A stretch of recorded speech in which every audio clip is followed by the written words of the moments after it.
guys, and welcome back to Reading Club. So today I'm going to read you Harry Potter and the Sorcerer's Stone, Chapter 2. Chapter 2, The Vanishing Glass. Nearly 10 years had passed since the Dursleys had woken up to find their nephew on the front step, but Privet Drive had hardly changed at all. The sun rose on the same tidy front garden and lit up the brass number 4 on the Dursleys' front door. It crept into their living room, which was almost exactly the same as it had been on the night when Mr. Dursley had seen that fateful news report about the owls. Only the photographs on the mantelpiece really showed how much time had passed.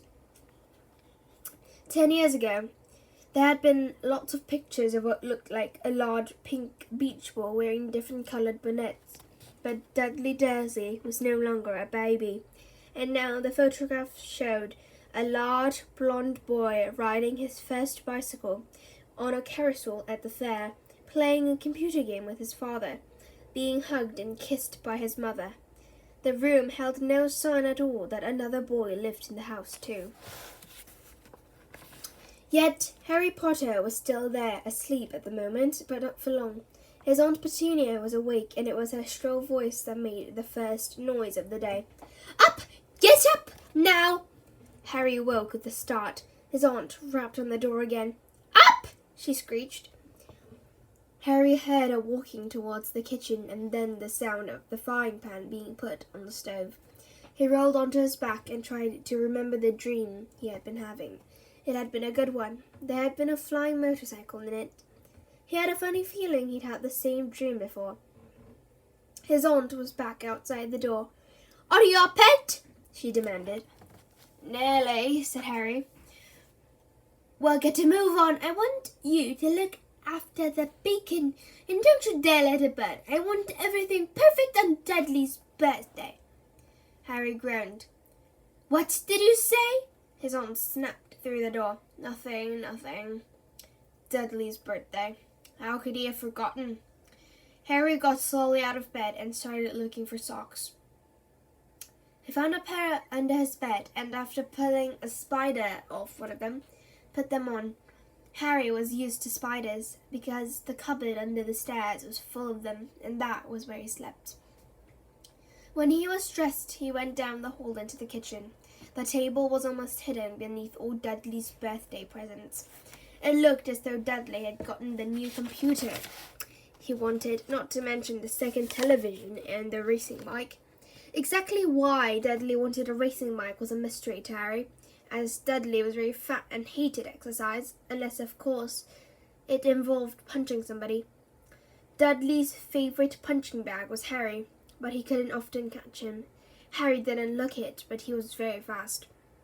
Perhaps it had something to do with living in a dark cupboard, but Harry had always been small and skinny for his age.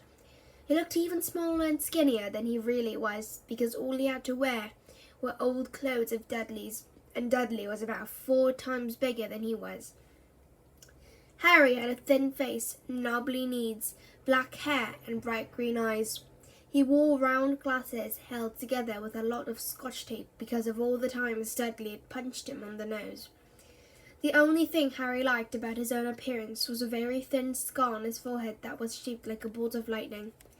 He had had it as long as he could remember, and the first question he could ever remember asking his Aunt Petunia was how he had gotten it. "In the car crash when your parents died," she had said, "and don't ask questions." Don't ask questions. That was the first rule for a quiet life with the Dursleys. Uncle Vernon entered the kitchen as Harry was turning over the bacon.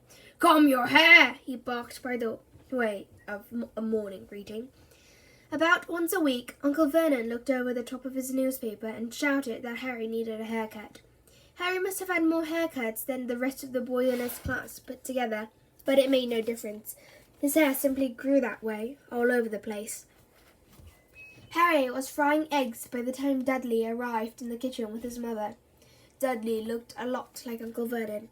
He had a large pink face, not much neck, small watery blue eyes, and a thick blonde hair that lay smoothly on his thick, fat head. Aunt Petunia often said that Dudley looked like a baby angel.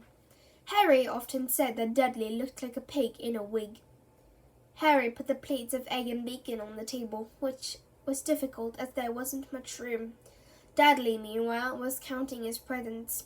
His face fell. 36, he said, looking up at his mother and father. That's 2 less than last year. Darling, you haven't counted Auntie Marge's present. See, it's here under this big one from Mommy and Daddy.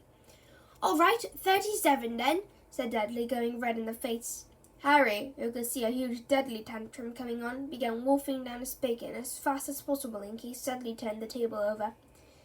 Aunt Petunia obviously scented danger too, because she said quickly, "And we'll buy you another 2 presents while we get out today. How's that, Pumpkin? 2 more presents. Is that all right?" Dudley thought for a moment. It looked like hard work. Finally, he'd said slowly, "So I'll have 39 sweetums," said Aunt Petunia. "Oh," Dudley sat down heavily and grabbed the nearest parcel. "All right then." Uncle Vernon chuckled. "Little Tyke wants his money's worth, just like his father. Attaboy, Dudley." He ruffled Dudley's hair. At that moment, the telephone rang and Aunt Petunia went to answer it, while Harry and Uncle Vernon watched Dudley unwrap the racing bike, a video camera, a remote-control airplane, 16 new computer games, and a VCR. He was ripping the paper off a gold wristwatch when Aunt Petunia came back from the telephone looking angry and worried. "Bad news, Vernon," she said. "Mrs. Figg's broken her leg. She can't take him." She jerked her head in Harry's direction. Dudley's mouth fell open in horror, but Harry's heart gave a leap.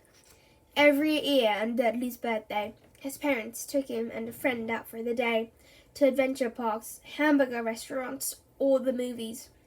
Every year, Harry was left behind with Mrs. Figg, a mad old lady who lived 2 streets away. Harry hated it there. The whole house smelled of cabbage, and Mrs. Figg made him look at photographs of all the cats she'd ever owned. "Now what?" said Aunt Petunia, looking furiously at Harry as though he'd planned this.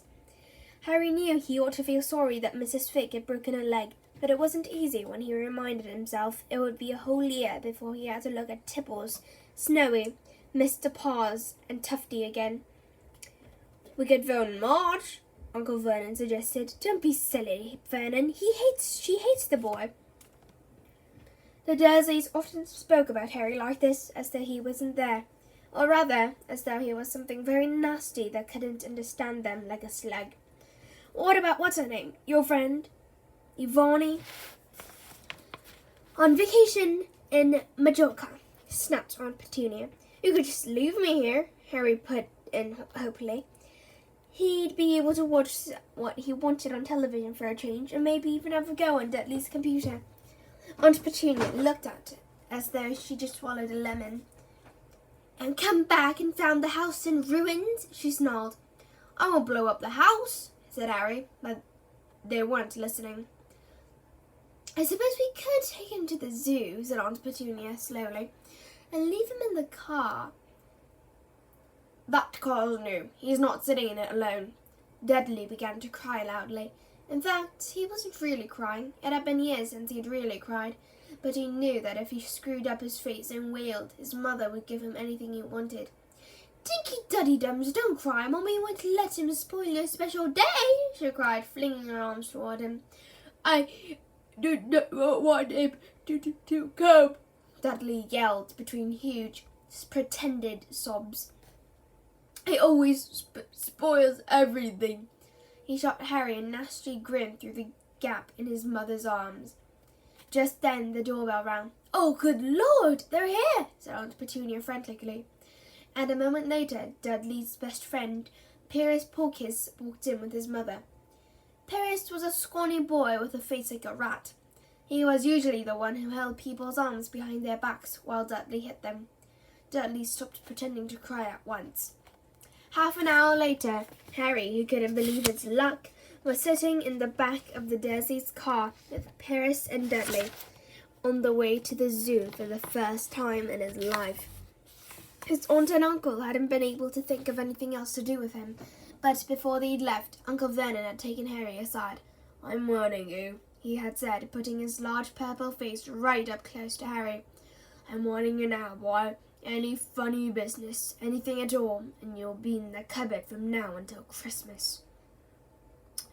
I'm not going to do anything, said Harry, honestly. But Uncle Vernon didn't believe him. No one ever did. The problem was, strange things often happened around Harry, and it was just no good telling the Dursleys he didn't make them happen. Once, Aunt Petunia, tired of Harry coming back from the barber's looking as though he hadn't been at all, had taken a pair of kitchen scissors and cut his hair so short he was almost bald except for his bangs, which she left to hide that horrible scar. Dudley had laughed himself silly at Harry, who spent a sleepless night imagining school the next day, or he was already laughing at for his baggy clothes and taped glasses. Next morning, however, he had gotten up to find his hair exactly as it had been before Aunt Petunia had sheared it off. He had been given a week in his cupboard for this, even though he had tried to explain that he couldn't explain how it had grown back so quickly. Another time, Aunt Petunia had been trying to force him into a revolting old sweater of Dudley's, brown with orange puffballs. The harder she tried to pull it over his head, the smaller it seemed to become, until finally it might have fitted a hand puppet, but certainly wouldn't fit Harry. Aunt Petunia had decided it must have shrunk in the wash, and, to his great relief, Harry wasn't punished. On the other hand, he'd gotten into terrible trouble for being found on the roof of the school kitchens. Dudley's gang had been chasing him as usual, when, as much to Harry's surprise as anyone else's, there he was sitting on the chimney. The Dursleys had received a very angry letter from Harry's headmistress, telling them Harry had been climbing school buildings, but all he tried to do, as he shouted at Uncle Vernon through the locked door of his cupboard, was jump behind the big trash cans outside the kitchen doors. Harry supposed that the wind must have caught him in a mid-jump. But today nothing was going to go wrong. It was even worth being with Dudley and Pyrrhus to be spending the day somewhere that wasn't school, his cupboard, or Mrs. Figg's cabbage-smelling living room. While he drove, Uncle Vernon explained to Aunt Petunia. He liked to complain about things, people at work. Harry, the council, Harry, the bank, and Harry were just a few of his favourite subjects. This morning, it was motorcycles.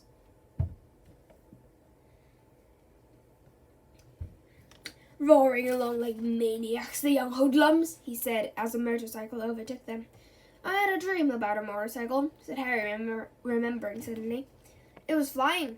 Uncle Vernon nearly crashed into the car in front. He turned right around his seat and yelled at Harry, his face like a gigantic beet with a moustache. Motorcycles don't fly. Dudley and Pyrrhus sniggered.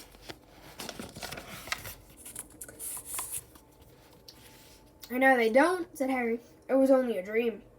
But he wished he hadn't said anything. If there was one thing the Dursleys hated even more than his asking questions, it was his talking about anything acting in a way it shouldn't, no matter if it was a dream or even a cartoon. They seemed to think he might get dangerous ideas. It was a very sunny Saturday, and the zoo was crowded with families. The Dursleys brought Dudley and Pyrrhus large chocolate ice creams at the entrance, and then, because the smiling lady in the van had asked Harry what he wanted before they could hurry him away, they bought him a cheap lemon ice pop. It wasn't bad either, Harry thought, licking it as they watched a gorilla scratching its head who looked remarkably like Dudley, except that it wasn't blonde. Harry had the best morning he'd had in a long time. He was careful to walk a little way apart from the Dursleys so that Dudley and Pyrrhus, who was starting to get bored with the animals by lunchtime, wouldn't fall back on their favourite hobby of hitting him. They ate in the zoo restaurants, and when Dudley had a tantrum because his Knickerbocker Glory didn't have enough ice cream on top, Uncle Vernon brought him another one, and Harry was allowed to finish the first. Harry felt afterward that he should have known it was all too good to last. After lunch, they went to the reptile house. It was cool and dark in there, with lit windows all along the walls. Behind the glass, all sorts of lizards and snakes were crawling and slithering over bits of wood and stone. Dudley and Pyrrhus wanted to see huge, poisonous cobras and thick, man-crushing pythons. Dudley quickly found the largest snake in the place, It could have wrapped its body twice around Uncle Vernon's car and crushed it into a trash can. But at the moment it didn't look in the mood. In fact, it was fast asleep.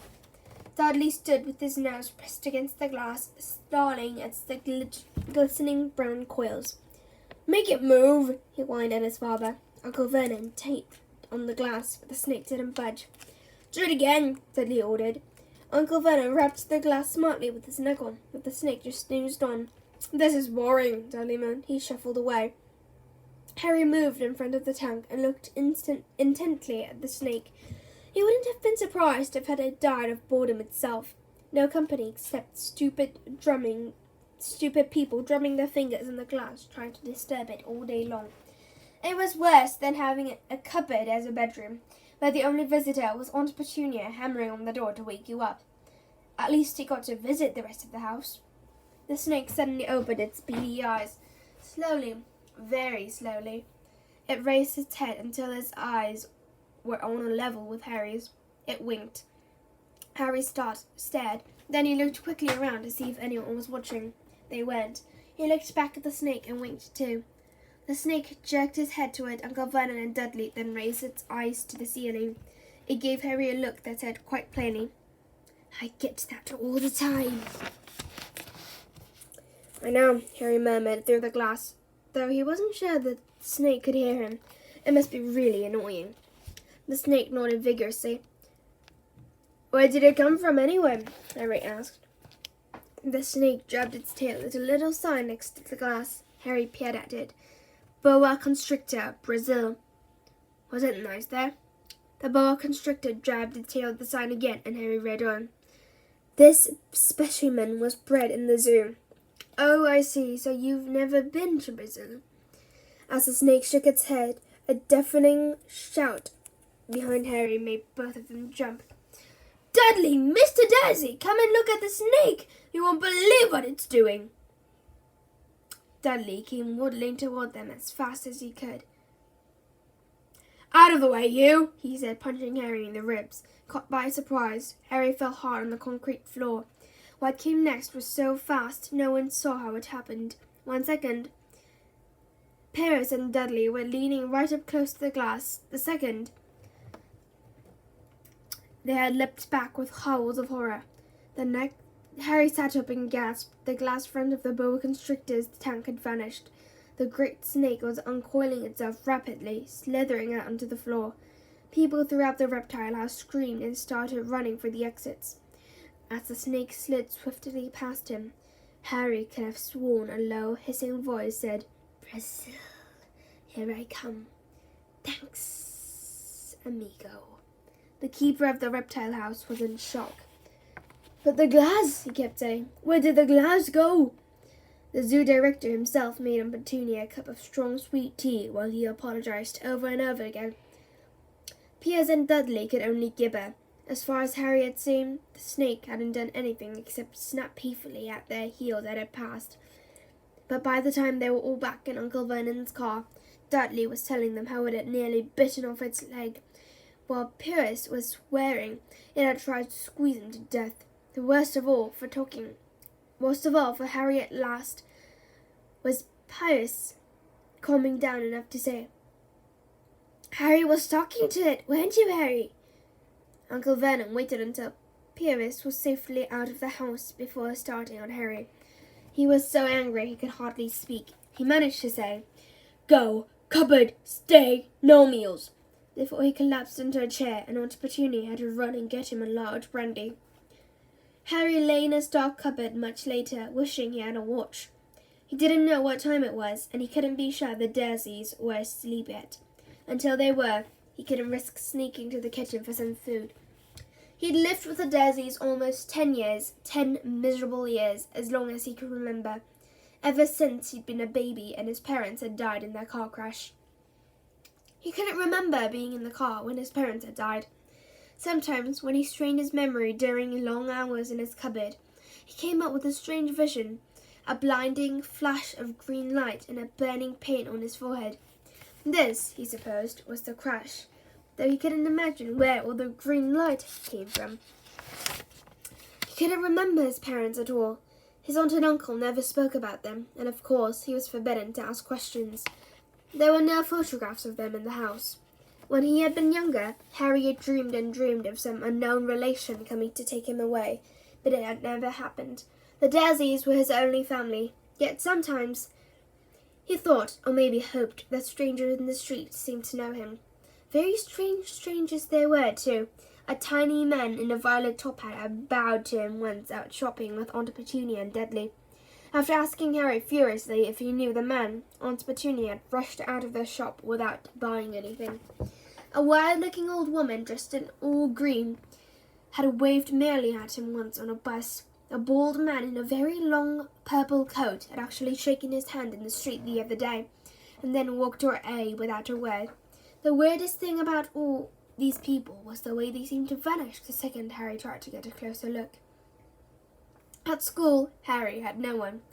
Everybody knew that Dudley's gang hated that old Harry Potter in his baggy old clothes and broken glasses, and nobody liked to disagree with Dudley's gang. So that's the end of this chapter. I hope you enjoyed it, and if you did, please click many likes and subscribe Reading Club. So I'll come back later with a new and improved channel. Bye everybody, see you later.